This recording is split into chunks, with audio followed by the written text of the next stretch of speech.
Well, it's a pleasure to be here with all of you today, and I'm just really excited to be able to share with you a little bit of what's been on my heart this past week. You know, I saw something on Facebook earlier in the week, and it really just struck a chord with me. Not the good kind of chord, the dissonant kind. And it's just been bothering me sort of all week long. But rather than try to explain it to you, I thought I would just show it to you. So can we have that up there on the screen, please? Some of you are thinking, this is the least offensive thing you've seen on Facebook this week. Now, while you're probably right, I just simply cannot get behind those people who like to rush through the holidays. One cannot just skip over other holidays to get to Christmas. Now, you know, there are at least two widely celebrated and very enjoyable holidays in the months of October and November that do not always get their fair share of attention. It pains me a little bit to walk through the aisles of Hobby Lobby in September, and they've already got all their Christmas decorations out. I don't know where you all stand on this issue, or if it could potentially play a factor in the upcoming election. But today I'm actually going to have to break my own rule. I'm not going to skip all the way to Christmas, but I'm going to skip to Hanukkah. So let's take a moment, and I'd like you to watch a video with me. This is a very simplified retelling of the story of Hanukkah. Hi, this is Peter Jacobson. I'll be reading The Story of Hanukkah, adapted by Jeremy Frank. Long ago in the land of Israel, in the center of the walled city of Jerusalem, there stood a beautiful temple. Outside of Israel, though, there lived a very wicked man named Antiochus, the king of Syria. The king did not like people who had beliefs different than his own, and so he went around the world forcing his religion on all the people he conquered. When Antiochus and his army invaded Israel and took it over, he decreed that only his gods could be worshipped. He made the Jews swear that they would give up their religion and customs and follow his instead. He also commanded that all of the Jewish temples be converted or destroyed, including the beautiful one in Jerusalem. Those who refused to follow Antiochus' commands were to be severely punished. Some Jews obeyed Antiochus out of fear, but others were brave enough to refuse. Judah Maccabee was one such man. Judah and his brothers were all strong fighters who formed an army of their own to fight King Antiochus and his men. Although they were greatly outnumbered, the Maccabees fought the Syrian army with all their might. With the strength that only comes from fighting for something you truly believe in, Judah and the Maccabees defeated Antiochus and his army and triumphantly reclaimed the temple in Jerusalem. However, when they entered the temple for the first time, they were shocked to see it in shambles. The golden pitchers were all tarnished, the marble floors were cracked, and there was no oil to light the menorah. They began cleaning the temple, removing every sign and symbol of the religion that had been forced upon them by their invaders. As they worked, they found a small container of oil. They all knew the little oil they had would only be enough for one night, but then a miracle took place. Instead of going out, the lamps kept burning and burning. They burned for 8 days and 8 nights, and this way the Maccabees knew God was with them. That is why we celebrate Hanukkah every year, and why we light 8 candles in our menorahs. The end.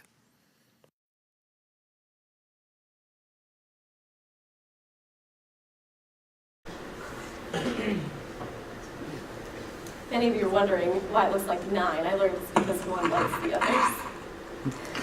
But anyhow, if you're wondering why we're learning about Hanukkah this morning and how this plays into what we've been studying in Daniel, I'd like you to just bear with me for a few moments, and I think it's going to all come together. Today our focus is going to be on chapters 11 and 12. An angel with a human appearance that appeared to Daniel in chapter 10 continues his discourse here. The angel begins with a lengthy prophecy detailing events that are going to happen over the next several centuries. The angel speaks of kings and kingdoms as they rise and fall. Now, without giving specific names or dates, we hear about battles and negotiations and betrayals that the angel foretold were going to take place. With the help of a good commentary, we're able to see how these prophecies came to fruition in the years after Daniel lived. Oftentimes when we think of prophecy, we think of the distant future and things that have even yet to come true. We tend to ponder them and look for their fulfillment in our own day. And yet, more often than not, biblical prophecy deals with a more immediate future. And so here in chapter 11, we see descriptions of various empires that aligned with the Persian Empire, and then the Greek Empire, founded by Alexander the Great. And after Alexander's death, his empire was divided among 4 generals, and this would eventually give way to one of those kingdoms, inflicting great persecution on the Jewish people under the reign of none other than Antiochus IV Epiphanes. Now, the video we watched moments ago does not really give us a good sense of the atrocities committed by Antiochus, but historical sources can help us fill in the picture, and we'll explore that a bit more in depth as we go along. Let's pick up here in chapter 11 of Daniel and read verses 29 through 35. As the passage opens, it refers to a he, and scholars believe this to be Antiochus IV Epiphanes, king of the north, king of the Seleucid Empire. At the appointed time, he will invade the south again, but this time the outcome will be different from what it was before. Ships of the western coastlands will oppose him, and he will lose heart. Then he will turn back and vent his fury against the Holy Covenant. He will return and show favor to those who forsake the Holy Covenant. His armed forces will rise up to desecrate the temple fortress and will abolish the daily sacrifice. Then they will set up the abomination that causes desolation. With flattery, he will corrupt those who have violated the covenant, but the people who know their God will firmly resist him. Those who are wise will instruct many, though for a time they will fall by the sword, or be burned, or captured, or plundered. When they fall, they will receive a little help, and many who are not sincere will join them. Some of the wise will stumble, so that they may be refined, purified, and made spotless until the time of the end, for it will still come at the appointed time. So here we have a passage that corresponds to events that took place in the 2nd century BCE. Seleucid king Antiochus IV Epiphanes had wanted to conquer Judea, and he had undertaken a campaign of state terror that culminated in the religious persecution of Jews. In 167 BCE, he sent troops into Jerusalem to desecrate and pillage the temple. The apocryphal book of 2nd Maccabees records that 80,000 men, women, and children were put to death. The daily sacrifices to the Lord were halted, and in the temple of Yahweh, Antiochus erected a statue of Zeus. This is what is referred to as the abomination that causes desolation. And with this idolatrous altar, the temple was profaned. In verses 30 and 32, we see references to those who had forsaken or violated the Holy Covenant. There were actually a number of influential Jewish leaders who had fallen victim to Antiochus's manipulations. In exchange for promotion, preferment, or reward, they were willing to step outside of the bounds of their covenant relationship with the Lord. In their zeal to be accepted and find approval with their Syrian Greek overlords, they even went so far as to build a Greek-type gymnasium in Jerusalem. Now, this involved exercising naked, as the Greeks did, and some of the Jews even attempted to conceal their circumcision by a surgical procedure. The expositor's commentary says, all this was intended to ingratiate themselves with Gentile society and please their foreign rulers. This led to a serious polarization that compelled the Jews to take definite sides either for or against the collaborationist party. As we see in verse 32, Antiochus was not able to corrupt everyone. It says, the people who know their God will firmly resist him. Isn't that the side of history you'd want to be on? As we saw in the video earlier, a band of patriots was stirred to action in what has come to be known as the Maccabean Revolt. They would rather risk their lives than betray the covenant relationship with Yahweh. Their struggle is long, and many perished, but in 3 years' time, the same temple was rededicated to the worship of Yahweh. Their faithfulness resulted in the survival of the Israelite nation. As for Antiochus, the succeeding verses of chapter 11 speak of his continuing campaigns to expand his empire throughout the region. He sought power and glory, and he's described as exalting and magnifying himself above every god. The final verse of chapter 11, though, says, "Yet he will come to his end and no one will help him. Sure enough, Antiochus died in 164 BCE, but not before hearing about the Maccabees' success in restoring the temple. It is said that he died insane. That, friends, is the message of Daniel. Earthly kings are brought low, forced to accept the supremacy of Israel's God. Just as Nebuchadnezzar acknowledged that Yahweh rescued Shadrach, Meshach, and Abednego from the fiery furnace. And just as King Darius acknowledged Yahweh's deliverance of Daniel from the lion's den.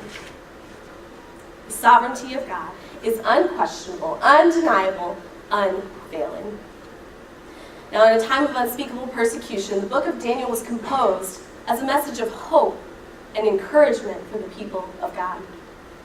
As the world seemed to be spinning out of control, the message of Daniel served as a reminder that God was in control of the whole of history. We see this clearly as we move into chapter 12.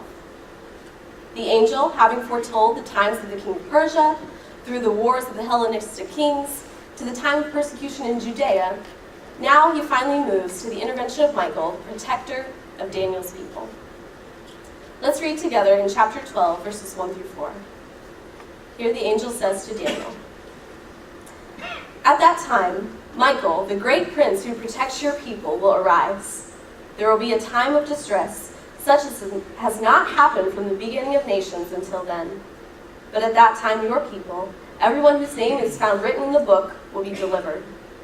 Multitudes who sleep in the dust of the earth will awake, some to everlasting life, others to shame and everlasting contempt. Those who are wise will shine like the brightness of the heavens, and those who lead many to righteousness like the stars forever and ever. But you, Daniel, roll up and seal the words of the scroll until the time of the end. Many will go here and there to increase knowledge." This final discourse, it brings us to the ultimate hope of resurrection. Regardless of the tribulation endured in this life, a final triumph awaits. Daniel's sealing of the scroll would signify that it was the official and unchangeable text, a record that would be preserved unaltered until the day of its fulfillment. The people of God, they were longing for relief, for some inbreaking of God's power in the midst of their circumstances. Have you ever been there? Desperate for relief? Desperate for God's intervention? Most of us will never have to face the threat of death because of our faith. But we are still in desperate need of Him. We cry out to Him. We cry out when loved ones face serious illnesses. We cry out when we've lost a job or are struggling financially. We cry out when we can't see God's plan for us. Maybe when we're praying for God to provide a spouse or to bless us with the birth of a child. We cry out when death steals someone from us suddenly. We cry out in addiction, in grief, in pain, in depression, in anxiety. And we cry out as the brokenness of the world bombards us from every side. But when things look bleak, we need to be reminded of the promise of the resurrection. No political party, no kingdom, stronghold, or present oppression will survive the end of the age. But those with their name in the book of life, those who have placed their trust in the King of Kings, will be awoken from the dust of the ground into everlasting life. The writers of this apocalyptic book, they remind us of the temporal nature of tribulation and the permanence that is the promise of resurrection. This past week, I had the privilege of traveling to Berlin, Germany, and I spent the week with a group of 10 Christian women, just being immersed in the culture, learning about the history, and also getting introduced to a number of Christian ministries that are serving in Berlin. When many of us think of Germany, we think of the atrocities that were committed by Adolf Hitler and the Nazi regime. We think of the Berlin Wall that divided the city for decades. And the scars of the past, they certainly weigh heavy there today. And yet, as I walked those streets, it was so evident that many steps have been taken towards remembrance, reconciliation, and restoration. We visited many memorials, and I think our group just came to see it as a place of redemption. Just as God is doing here in the States and across the world, he continues his redemptive work there among his people. It was really a privilege to see some of the ministries that were working there.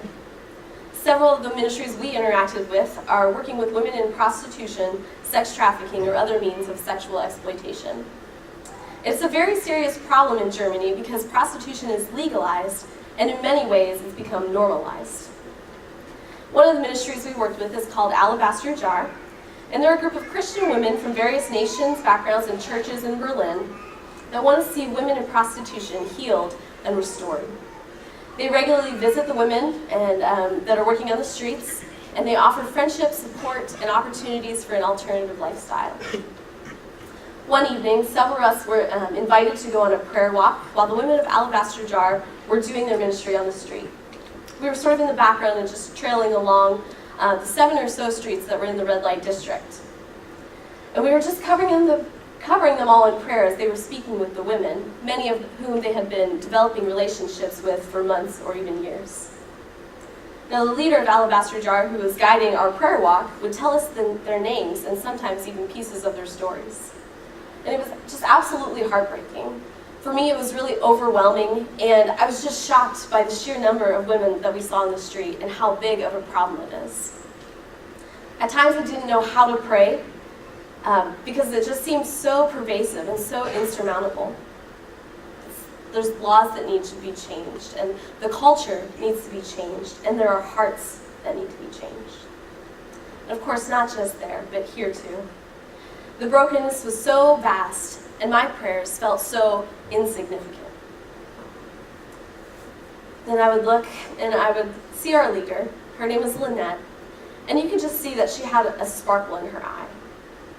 As she spoke the names of these women, she believed God for their healing. She would tell us hope-filled stories of women getting off the streets and how God was just working among them. And one of the stories that really stuck with me was one that Lynette told us about a girl, and we'll call her Sarah. Lynette had been working with Sarah, trying to get her off the street for some time. But then Lynette had to go back home to the States for a while, so she didn't see Sarah for some time. When Lynette finally came back, Sarah was so excited to see her. She had something that she really wanted to tell Lynette. Lynette asked what it was, and Sarah said that she had helped another girl to get off the street. Apparently, after hearing Lynette say so many times that she could rescue her, Sarah thought she could do that for someone else. So Sarah helped another prostitute by gradually helping her to collect money and clothes. Now, many of the girls have pimps, and so they're closely watching the girl's every move. And so Sarah told the other girl to bring her one piece of clothing and a little bit of the money she earned each day. Sarah held on to the money and the clothing for the other girl for about a week, until she had gathered enough clothes and enough money to take a bus back to her home in Romania. Sarah was so excited to share with Lynette what she had done. And you know, Sarah, she really reminds me of the promise of the resurrection. Despite her own trials and tribulations, she had caught sight of the promise of rescue. It rung in her ears until she couldn't help but share that promise with another. There's hope. There's freedom. There is triumph. Amidst all the present powers, the darkness, the principalities, Sarah had a glimpse into eternity. May we all be so bold. As we consider how these passages in Daniel have relevance for the context in which we live today, I'd like to take a look at some possible next steps for each of us. First of all, number 1, consider those who forsake the Holy Covenant and how they align themselves with an earthly empire for their own benefit. Prayerfully repent of any ways in which you have turned aside from the rule and reign of God. I guess a simple way to say this is, where do you put your trust? With the chaos of the presidential election, I imagine many of us are worried about the outcome and the future of our nation. And in times like these, I think it's important to remember that as believers, our citizenship is in heaven, and our loyalty is to the King of Kings.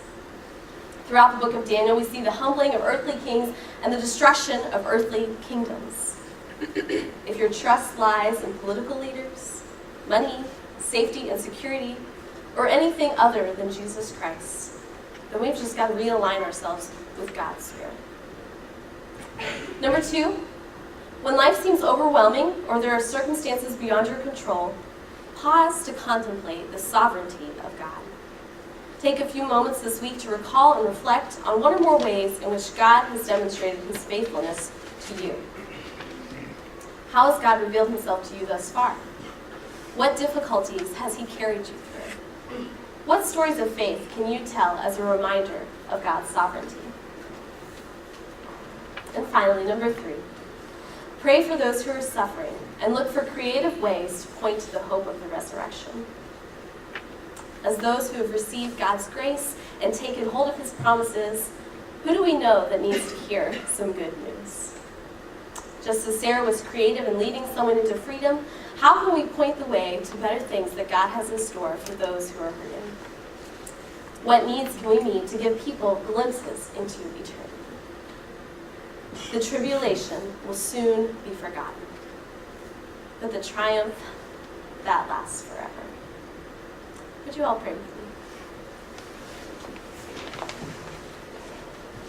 me? God, we are thankful for your amazing grace. We praise you for your steadfast love and your unchanging nature. And in times of turbulence and uncertainty, we turn to you and remember your promises. Help us, God, to live each day in the hope of the resurrection. We pray this in Jesus' name.